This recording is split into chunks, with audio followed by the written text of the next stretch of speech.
What's going on, everybody? It's Alex Driscoll from Sweet Georgia Sports, and again, coming at you today with some 2017 player projections. Today, we're coming at you with two outfielders in Inciarte and Matt Kemp. And just as usual, like last time, we're going to use 2016 stats, then Fangraphs, their depth chart projection engine type deal, and then what my projection and what my predictions are for Ender Inciarte and Matt Kemp. So without further ado, let's start off with Ender. In 2016, Ender Inciarte, he was one of the forgotten pieces in the Dansby Swanson trade. He hit 291. His on base percentage was 351. His slugging percentage was 381. He hit 3 home runs, 29 RBIs. His weighted runs created plus was just below league average at 97, and his wins above replacement, which is WAR, was at 3.6, which was very, very good.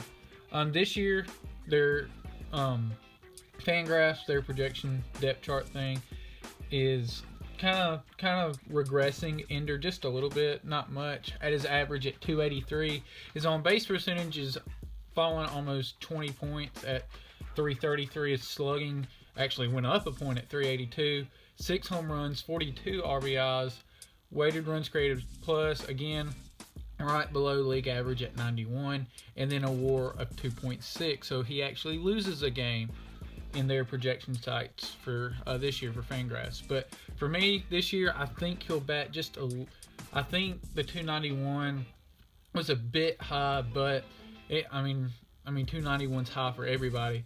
But for me, I think he will regress just a bit, but not too much. His average for me is going to be at 286. His on base percentage at 350 because he is a very smart hitter.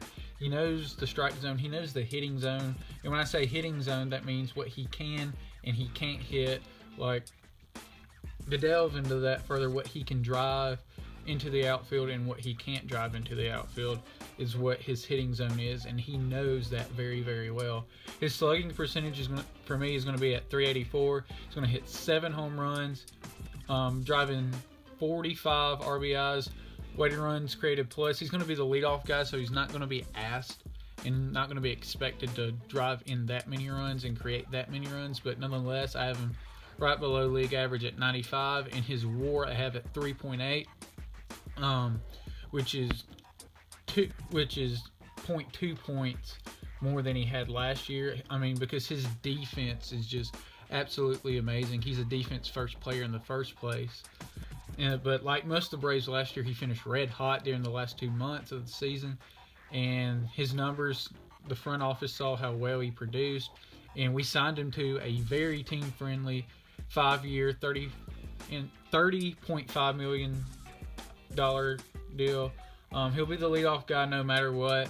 He shows a good eye at the plate and he has great speed. He's not going to blow anyone away, but look for him just to be consistent as well as an elite defender out in center field. Because he won the Gold Glove in center field, and we all remember that great play toward the end of the last year against the Mets where he brought it back against Yoenis Cespedes on what would have been a walk-off home run if Ender wouldn't have been back there in center field and robbed it, and the Mets could have actually made a deep playoff run right there, but Ender brought it back, and he basically, with that play, solidified himself as a center fielder for the Atlanta Braves for the foreseeable future and as a Gold Glover as well. So moving on, let's go right into Matt Kemp. When the Braves traded for Matt Kemp, a lot of eyebrows were raised because we were like, oh, whoa, Matt Kemp.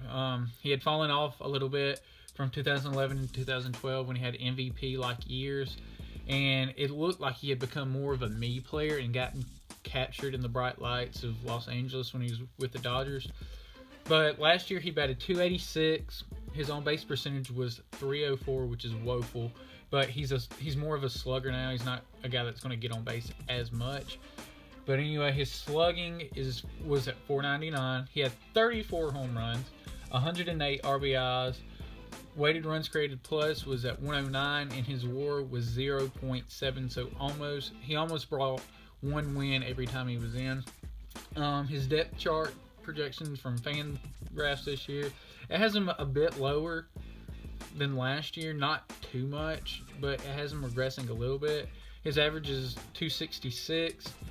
On base percentage at 315, slugging percentage at 455, 24 home runs, which is down 10 from last year. And I really think that's kind of blackballing Matt Kemp a little bit, because the way SunTrust Park is probably going to play, it's going to favor left-handed hitters more, but it'll also favor right-handed hitters more as well. So, I mean, I think it will be more of a hitter's park. Excuse me, there. It's not going to be a pitcher's park at all. I think it'll favor more the hitters than anything. So, 24 home runs might be blackballing Matt Kemp a little bit there. 91 RBIs, I think that might be blackballing him a little bit there too, since we have a much more balanced lineup this year in Atlanta, and 102 weighted runs created plus, which is just right above league average. I think that, again, I'm sorry if I sound repetitive, but that's blackballing him a little bit. I think with the Braves, how they've constructed their lineup, it's much more balanced, and with him being in the 4 hole, he'll hit behind Ender Inciarte, who has great speed. He'll hit behind Dansby, who has pretty good speed. Freddie, he's a doubles machine, so if Matt Kemp hits one in the gap, that's a run created right there. And so, I mean, the way the lineup 1 through 3 is structured is very, very beneficial for Matt Kemp, and I think just 102 runs created plus is just blackballing a little bit, because that's just right above league average. And his WAR is just going to, for their 2017 depth chart projections at Fangraphs, is just 0.1, so almost no wins above replacement right there, which is severely holding Matt Kemp back in my eyes. But anyway, my projections, I have him at 270 for his batting average, his on-base percentage at 316, his slugging percentage at 468, 27 home runs, 95 RBIs, and weighted runs created plus at 105, and a WAR of 1. He's just going to be bringing 1 win above replacement, because, yeah, his offense is okay at times, but it's inconsistent. He's notoriously a slow starter. Usually he gets hot toward like almost with every single Brave last year, the last 2 to 3 months of the season.